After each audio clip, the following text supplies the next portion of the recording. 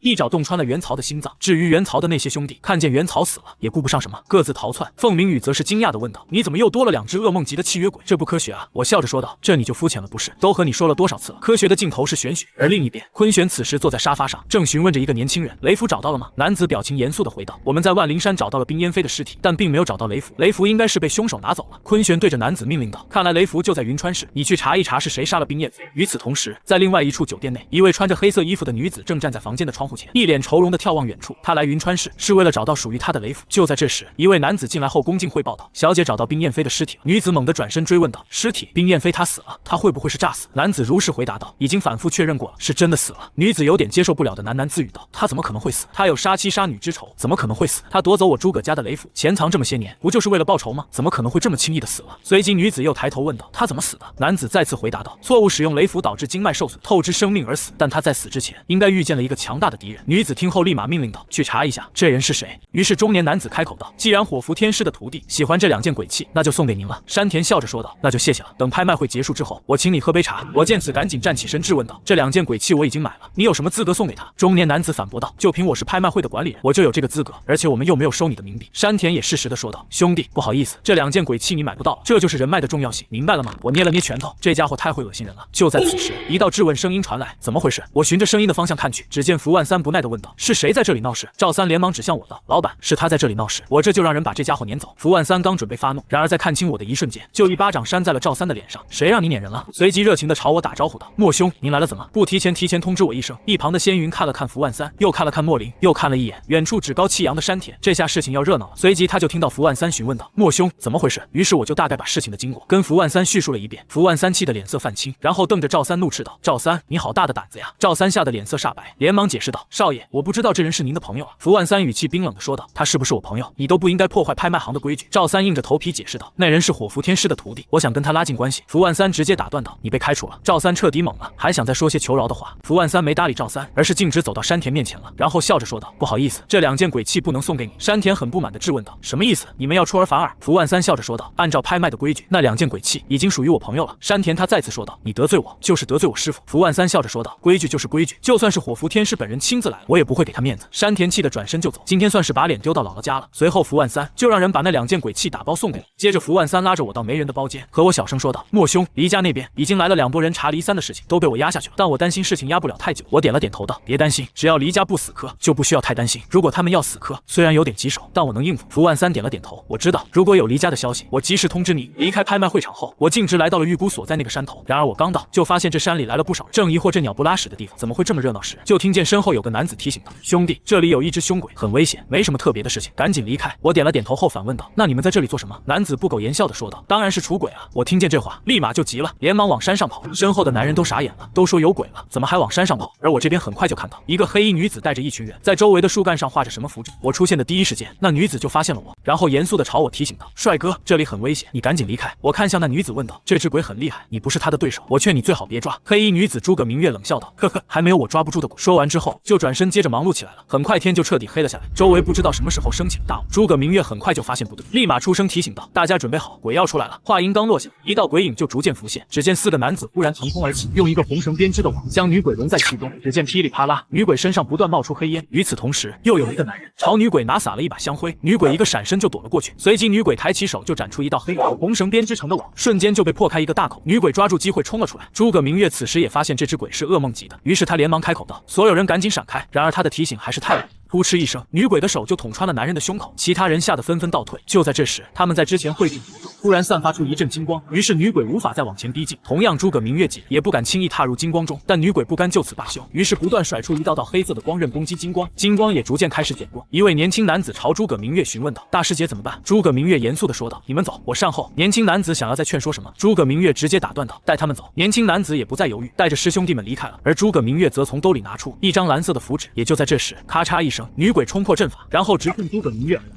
与此同时，诸葛明月周遭浮现一阵蓝色的闪电，随即他也径直的朝女鬼冲去。下一刻，一人一鬼就缠斗在了一起。女鬼每一次斩击都被诸葛明月使出的雷电轻易抵挡住，可随着他每一次出手，他手中的伪雷符逐渐暗淡，显然这张伪雷符支撑不了多久。诸葛明月眼见不妙，直接掐了一个诀，紧接着一道闪电径直的劈在女鬼的身上，女鬼被打得向后倒退了1米多远。诸葛明月抓住机会便准备撤退，然而他刚转身，就看见我居然不知死活的朝那只女鬼走去，于是他连忙出声道：“赶紧走啊，你找死吗？”我懒得搭理他，而是拿出那双绣花鞋和上衣，随即我对着飘在半空的女鬼说道：“下来。”于是，在诸葛明月震惊的目光中，女鬼乖乖听话的落在我的身前。诸葛明月喃喃道：“这也太双标了吧！”我上下打量了女鬼2眼后，庆幸的说道：“还好没有受伤。”随即我就拿出绣花鞋和衣服给女鬼穿上。穿上衣服的女鬼立刻发生了巨大的变化，腐烂的脸开始迅速愈合，还变得有点美感，就连气息也变得更强了。我用手摸了摸女鬼的头，赞道：“还不错。”一旁的诸葛明月彻底无语了，这玩意儿可是噩梦级的鬼，你当是自家养的狗呢？随即我把这只鬼收入了正本书中，姓名、预估、境界、噩梦级、技能、斩击、凝聚鬼气，给予对方致命一击，伤害取决于使用者的强度，冥币产出80元每天。诸葛明月看见女鬼消失，震惊的朝我问道：“那只鬼被你降服了？”我点了点头就准备走。诸葛明月不死心的追问道：“那只女鬼为什么不伤害你？她为什么心甘情愿的被你收服？”我无奈的看了眼诸葛明月，然后才开口道：“我说她是被我个人魅力征服的，你信不信？”诸葛明月见我很是敷衍，就自报家门道：“认识一下，我叫诸葛明月，雷符天师府的大师姐。”我冷冷的点了点头：“哦，我知道了，那还有事吗？”“没事，我就先走了。”诸葛明月疑惑的问道：“你好像不是太待见我？”我在心里吐槽道：“你家的正宗雷符还在我身上，我是怕你要回去啊。”见我不说话，诸葛明月再次开口道：“你可以告诉我，为什么刚才那只鬼不攻击你吗？”我对着诸葛明月反问道：“那你能教我怎么使用雷符吗？”诸葛明月很果断的说道：“如果你告诉我为什么，我就教你。”我立马反应过来，这方法不怎么值钱啊。诸葛明月笑着介绍道：“其实就是一门普通的入门功法，叫御气法，没有什么特别的。净祠堂也有，他们的叫做引气篇，本质是一样的，只是叫法不一样而已。一般的道教都会这种功法。”我听后却两眼放光，那自己要是学会了御气法，是不是就可以使用雷符了？见我神游天外，诸葛明月再次提醒道：“你现在可以说了吗？”我缓过神来说道：“没什么，就是那只鬼害怕我。”诸葛明月不相信的问道：“就这么简单？”我非常真诚的回答道：“真就这么简单。”诸葛明月听后忍不住多看了我几眼，噩梦级的鬼都害怕这人，是不是意味着他比噩梦级的鬼更厉害？随即我就和诸葛明月互加了联系方式，他把御气法发给了我。让我感觉新奇的是，不仅有文字，还搭配的有学习视频。正当我看得津津有味时，诸葛明月猛地转身，还拿出了伪雷符，如临大敌一般。我一抬头就看见阴差李薛飘了过来，恭敬地对着我禀报道：“大人，查清楚了，当初抓我的人，明天就会去净祠堂。”一旁的诸葛明月有点懵，阴差的这句大人让他脑子都转不过来了。一个阴差称呼一个活人为大人，啥情况啊？这是？我想了想问道：“知道对方的身份吗？”李薛恭敬地回道：“对方是2只鬼域的大鬼，还有一群人是子午府。这个子午府是鬼婆们的势力，这鬼婆以前属于我们夜斗，他们是阴间在阳间的代言人。”一旁的诸葛明月跟着补充道：“以前鬼还没有来到阳间的时候，鬼婆就是一个帮助人跟鬼沟通的职业。后来鬼异降临后，鬼婆就通过通灵手段，从阴间召唤一些厉害的鬼来，最后成为了一方势力。”李薛接着说道：“之前鬼婆算出我的踪迹，然后跟鬼域的那群人一起联手抓了我。这一刻我才算明白，为什么鬼域的那群鬼总是能够找到阴差。”于是我冷冷地说道：“走，我们去一趟。”趟子午府。一旁的诸葛明月见此，连忙提醒道：“子午府的鬼婆养了无数小鬼，还有2个噩梦级的厉鬼，很危险的。”我冷笑一声道：“巧了，我这个人什么都怕，就是不怕鬼。”随即我一眨眼就换上了阴司袍。诸葛明月不可置信道：“阴司，怪不得说那女鬼怕他。”半个小时后，我们一行3人就来到了子午府大门口。我们刚站定，那大门口的铃铛就疯狂地响了起来。随即大门缓缓打开，就看见一位小女孩探出了脑袋。然而当她看见我之后，又连忙向后倒退。我们3人走入院子里，明显感觉到一阵阴冷的感觉袭来。当我再往里走，就看见一个老婆子拿着3根香，站在一个香案前。那个时候鬼怪入侵蓝星，我们这种跟阴间打交道的人最容易惹鬼身上。为了自保，很多鬼婆都跟我一样，选择沟通鬼域的鬼，还有一部分人选择跟奈何桥一脉合作。老婆子说着，又准备再拿3根香来点。我见此不耐烦地说道：“别点了，你都说我是人，你这迷鬼香对我能有什么用？一直点的。”老婆子身体瞬间僵住了，自己的这种小手段被揭穿，气氛有点尴尬。我想了想，继续说道：“行了，你现在用你的方法沟通夜多，我看一看。”老婆子点了点头，然后拿出一把红色的香，点燃后跪在阎王雕像前，嘴里不知道在念叨什么。随后就看到烟雾缓缓涌入阎王雕像之中。按道理来说，叶兜应该收到了这老婆子的呼唤，但为什么没有回应？唯一可以解释就是叶兜中有人搞鬼。于是我开口道：“行了，不用展示了，我知道了。”随即老婆子就站了起来，对我说道：“鬼域的那只厉害的鬼已经来云川了，你们应该很快就能见面。”随后她低头看了一眼自己孙女后，抬起头对我说道：“我犯的错，我愿意承担，可我就这一个孙女，求求你高抬贵手放过她。”我没立刻答应下来，而是开口要求道：“放了你孙女可以，那你要帮我对付鬼域。”老婆子犹豫了一下，扭头看了一眼身后的那2只噩梦级的鬼，我也看向那2只鬼，看来这2只鬼都是鬼域派来监视这老婆子的。于是我开口道：“你不用顾忌这2只鬼。”紧接着我就动手抓住一只鬼的头，另外一只鬼转身就想逃，我一挥手，一道铁链瞬间出现，把这只鬼死死的捆住。随即我就把2只鬼收进了镇鬼书中，姓名荣丰，境界噩梦级，技能鬼影，释放一个分身，冥币产出80元每天。姓名甘良俊，境界噩梦级，技能摄魂，冥币产出80元每天。紧接着镇鬼书还是自动翻回第1页，只见上面浮现着：“恭喜您完成任务，冥币收入增加10倍。”我当即就激动，差点笑出来。天降横财啊！我现在拥有10只噩梦级的鬼，一天的收入就是8000冥币，10天就是8万冥币，一个月24万冥币。我的妈呀！过个10几年，我的个人财产不就比整个叶兜的财产都要多？老婆子看我傻笑，结结巴巴地问道：“你没事吧？”我连忙收敛了笑容道：“我没事。”行了，我现在给你一个选择的机会，跟鬼域还是选择跟我？老婆子叹了口气道：“我有的选吗？”我听后抬起手，下一刻10几只鬼就从戒指里出来了。然后我对着老婆子说道：“这些鬼给你了，以后需要你帮忙的时候，我会给你发消息。”交代完这些事情后，我就带着诸葛明月离开了。诸葛明月在和我分别时，很是疑惑地问道：“你就不怕刚才那个老婆子背后捅你一刀？”我笑着说道：“聪明人一般都不会办蠢事。”随后我一回到自己家，就开始学习御气法。这法门其实就是教人怎么感受先天之气的，而我花费了足足5个多小时，这才感受到气的存在。接下来就是学习怎么使用雷符了。第1个阶段就是入门的照雷，第2个阶段是御雷，就是用雷电覆盖全身，抵挡对方的攻击。第3个阶段则是照雷跟御雷同时使用。了解完后，我就开始尝试用气催动雷符。下一秒，那雷符就好像活了一样，在我手上跳动，而我也明显的可以感觉到里边有一股力量随时可以释放。于是我把目标对准一层存在，然后释放，哧啦一声，正前方的那门存在直接被雷电劈得粉碎。就在这时，大门外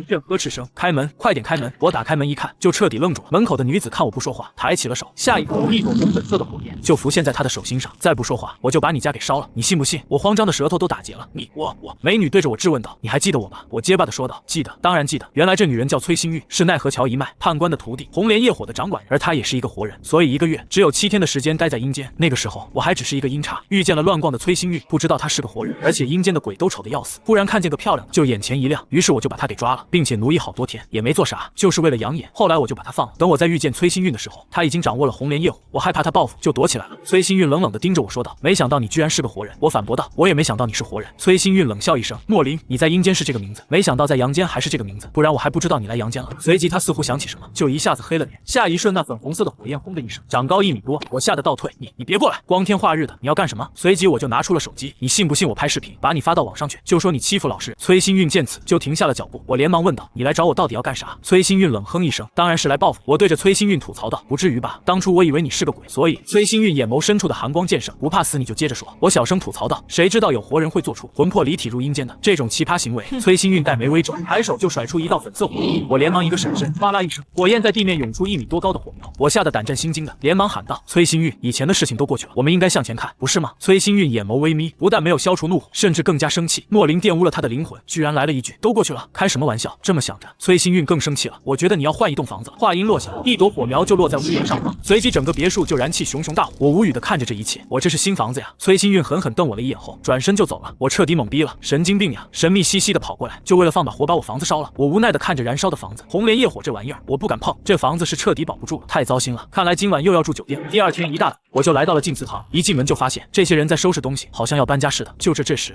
青云也看到了我，惊讶地问道：“莫兄弟，你怎么来这么早啊？”我打个哈哈道：“没事，不早。对了，你们静祠堂这是要搬家吗？”青云无奈地看了看我，说道：“现在要是不给东西搬走，晚上可能啥都没有了。”就在我还想说什么的时候，静祠堂道主李辉站在大殿门口朝我招呼道：“莫大人，这边坐。”当我来到大殿后，发现这里只剩下一张桌子，只听李辉笑着说道：“莫大人，你这晚上肯定有一场恶战，我静祠堂一定会受到牵连，这些房屋估计都要毁一半。”我尴尬地说道：“那倒不至于。”李辉也看得开，笑着说道：“您到时候打红眼了，人挡杀人，佛挡杀佛的，我这静祠堂就这几间木屋子，承受不住啊！”我无语地看着对面的老头子，自己有那么离谱？夜幕逐渐降临，整个静祠堂能搬走的贵重物品都搬走。就在这时，门外传来一阵密集的脚步声，只见5个奇怪的男人走了进来，径直朝青云说道：“我是来拿钱的。”青云还没有来得及回答，我就抢先道：“就是你们抓了鬼差。”魁梧男人在看见我的那一刻，立刻就变了脸，朝青云大吼道：“你们静祠堂不守规矩，我在你们这里卖东西，你们却把我的消息透露出去！”我不屑地冷嗤一声，别拐弯抹角，你们故意出售鬼差，不就是想引我出来吗？都是千年狐狸玩什么聊斋？我也是在昨天去找鬼婆后，才后知后觉，自己刚来到阳间，其实就被这些人给盯上了。但由于自己是活人，他们算不出自己的踪迹，于是这些人就搞了一手出售鬼差、引蛇出洞的手段。随即我冷冷地说道：“你们估计是带着剿灭我的想法来的吧？”魁梧男子笑着说道：“莫阴差啊，不对，应该是莫阴司，你还真是聪明。”我疑惑地问道：“你认识我？”随即就变了脸色，强忍恶心地说道：“你们这些鬼域的鬼，真的是毫无底线可言，好端端的鬼不当，非要附身上到死人的身上。”魁梧男子调侃道：“莫阴司，你这是在我们身上找正义感？”魁梧男子说着，还不知道从哪里提拎出来一个小女孩的头颅，随手扔到我面前，说道：“我杀了她全家，你是不是要替她报仇？”我还没开口说话，旁边的李辉却开口问道：“你为什么要杀她？”魁梧男子哈哈笑道：“这还要什么为什么？路上遇见了，顺手就杀了。”我没再说什么，而是抽出了长剑。魁梧男子不屑冷嗤一声，看来莫阴司长脾气了，忘记了被我撵成狗的样子。我瞳孔猛然一锁，一阵无形的风以我为中心释放，向四周蔓延。你是鬼域的公休，原来这公休当初一鬼屠杀阴灰域的10几万的那一夜鬼哭声响彻整个阴间。我那时还是个阴差，实力不济，也被他追杀。那时多亏几只关系较好的鬼一起出手，我才逃脱一命。但那几只帮我的鬼则都被公休给杀了。后来还是阎王亲自出面，才化解了危机。公休看我认出来，更是放肆的大笑道：“对对对，就是我！你小子那个时候还是阴差，侥幸让你给逃了。几年不见，你如今已经是阴司了。”我语气冰冷的说道：“刚好新仇旧怨一起算，我要让你魂飞魄散。”公休嘲笑道：“呦呦呦，莫阴司口气真大，你知不知道？为了对付我，可是准备了一个多月。”公休说着就拿出一根骷髅头拐杖，这根拐杖拿出来的瞬间，甚至可以听见无数诱鬼的哭泣及求救声。一旁的李辉缓缓站起来，朝莫林走去。青云连忙阻拦道：“道主您干什么？你之前不是劝告我们不要插手这件事情吗？”李辉很冷静地解释道：“没错，我是让你们不要插手这件事情，我没有说我不插手这件事情。”其实在遇见公休之前，他真的是不愿意多管闲事，又不讨好，但看见公休之后，李辉就改变态度，这些鬼真特么的都应该被除掉。青云见此连忙追问道：“那道主，我有什么可以帮忙的吗？”李辉摆了摆手说道：“躲着吧，你暂时帮不上忙。”随即他又朝我说道：“莫兄，老夫来助你一臂之力。”我点了点头，但没多说什么，而是提着剑径直的朝公休冲去。下一瞬间，一人一鬼便全都站在一起，同样是阴气，二鬼对抗。公休甚至还有点占据上风，他每一次进攻都很凶猛，手中的拐杖还不加灵活攻击，很是难缠。既然近战不占据上风，那就改变策略。于是我一连施展多个诡计，诡计文练，诡计斩击，诡计回应，诡计害，诡计鬼，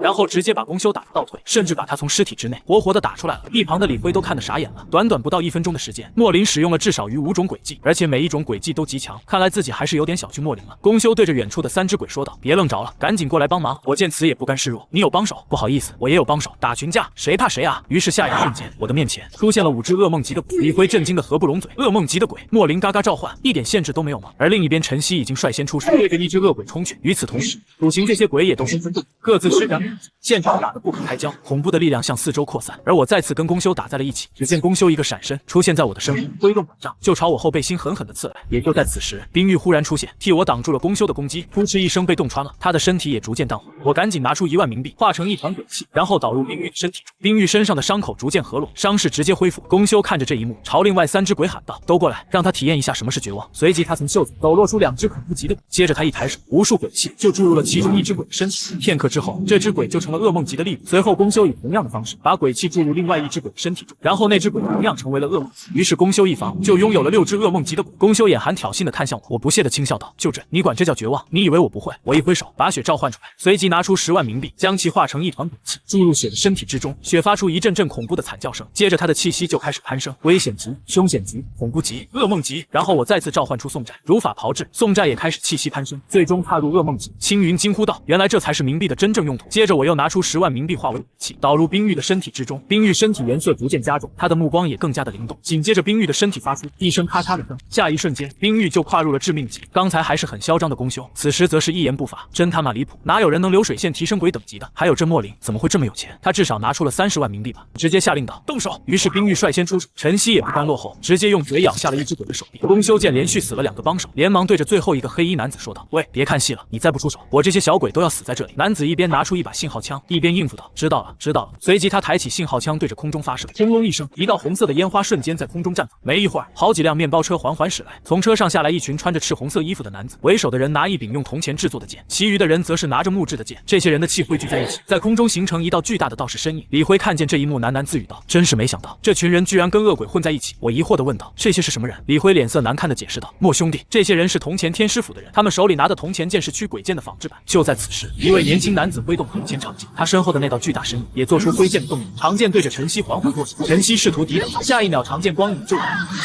顿时散发出一阵白色的烟雾，陈曦的手臂被整断。面对这些铜钱天师府，陈曦这些鬼实力发挥不出一半，完全被碾压。李辉表情很严肃，今天真的是神仙打架，他想要插手也根本帮不上忙。就在所有人以为我必败无疑时，轰隆隆，空中一阵螺旋桨轰鸣的声音突然传来，一架架黑色的直升机映入。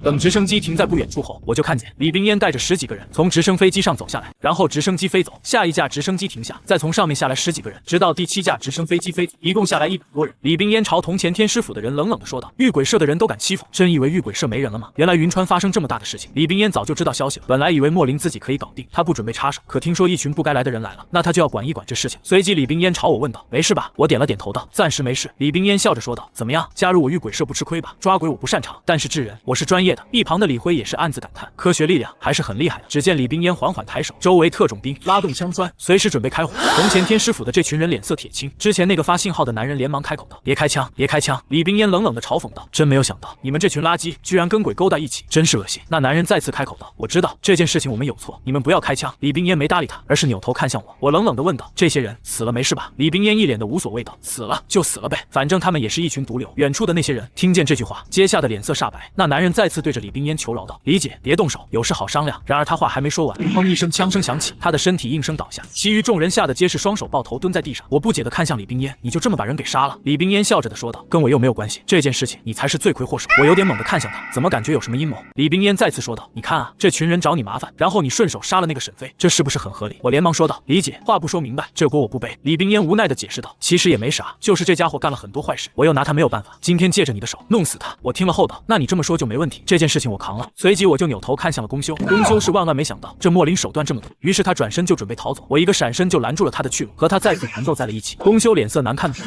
小子，我想走，你拦不住我，你的散魂抓鬼术对我根本没用。”我见自己的确是拿他没办法，就拿出了之前获得的雷符，下一瞬间闪电覆盖了我的身体，于是在宫修接触到我的瞬间，他的身体就开始迅速的消失。宫修连忙挥动阴气拐杖，才勉强抵挡住了我的进攻。一旁的李冰烟眉头顿时紧皱，莫林为什么会有雷符，还这个时候拿出来用？麻烦了。远处的李辉此时也一脸不解，看着我手里的雷符，这小子为什么会用雷符？这不科学啊！玉鬼使怎么能使用雷符？要知道人类跟鬼签订契约之后，就是玉鬼使就会跟雷符这些东西互相排斥，更何况莫林拥有那么多的噩梦级别的鬼，排斥应该更加强才对。宫修则更加震惊，你小子怎么能使用这种东西？我冷笑一声说道：“为什么不行？我又不是鬼。”宫修更疑惑了：“你是人，那你为什么会在阴间？”我没说话，而是一掌劈向了对方。宫修根本就不敢应解，转身就想跑。我冷哼一声，手指轻抬，一道闪电释放，噼里啪啦，宫修顿时失去了行动能力，成他病要他命。就在准备痛下杀手时，一片片红色的花瓣飘来，然后落在地面就消失了。我一转身就看见一位穿着大红色长袍的女鬼。我没等对方开口，就直接警告道：“我不知道宫修给了你什么好处，或者是鬼域给你了什么承诺，但你最好不要多管闲事。如果我要杀你，奈何桥也拦不住。”那位女鬼笑着说道：“除掉我，你跟我同样都是阴司，你确定能除掉我？”我冷哼一声说道：“你觉得我凭什么7年成为阴司？我凭什么参加各种战斗却能活下来？你觉得我是凭运气？”那位女阴司疑惑道：“我很好奇，你都消耗成这样了，怎么还敢这么有底气？你那赵雷的神通不可能再使用第2次了吧？”其实我并不想与你为敌，我只是想要救他走。宫修幸灾乐祸道：“小子，没想到吧？你杀不了我。”我没再说话，而是缓缓张开嘴，一滴滴漆黑色的液体缓缓滴落，紧接着我的嗓子里发出了刺耳恐怖的声音：“我要出去，让我出去杀光这些鬼，让我出去！你上次已经出去1次了，这次应该让我出去。主人，让我出去，让我烧死这些鬼！”宫修表情凝重，对着女阴司说道：“快跑，快带我跑，快一点！”女阴司没有犹豫，她上前抓起宫修，转身就跑。我在心里无奈叹气，这5脏藏鬼术在阴间明明很好用的，在阳间怎么就这么难啊？我再次哦了一声，一只长着2只脚的女鬼出现在了众人的面前，瞬间可怕的气息涌出，在场众人都喘不过气。他目光看向那几只鬼鱼的砰砰砰，那几只鬼就好像是气球一样，瞬间爆。陈曦、楚行这些鬼吓得额头紧紧地贴在地面，一旁的李冰烟呼吸都快停了，他此时只感受到无尽的可怕，甚至失去了思考。李辉喃喃自语：“鬼母，这是传说中的鬼母。”我脸色也变得煞白煞白的。为了把鬼母唤出来，我身体彻底被掏空了。鬼母来到我身前，亲昵地说道：“道：“哎呀呀呀，主人，您都好久没有唤我出来了。”我指着公休逃跑的方向说道：“抓回来！”鬼母听话的点了点头，然后把手伸入了一个黑色的罐子里掏了掏，一边掏一边喃喃自语：“应该用哪个好呢？阿大，不行，它太慢了。阿二也不行，感觉不够厉害。这只不行，这一只也不行。”他好像在挑着什么。一旁的李冰烟看着公休逃跑的方向，再耽误时间还能追得上吗？要知道鬼的速度可是很快的，几分钟就能消失了。鬼母还在喃喃自语：“啧，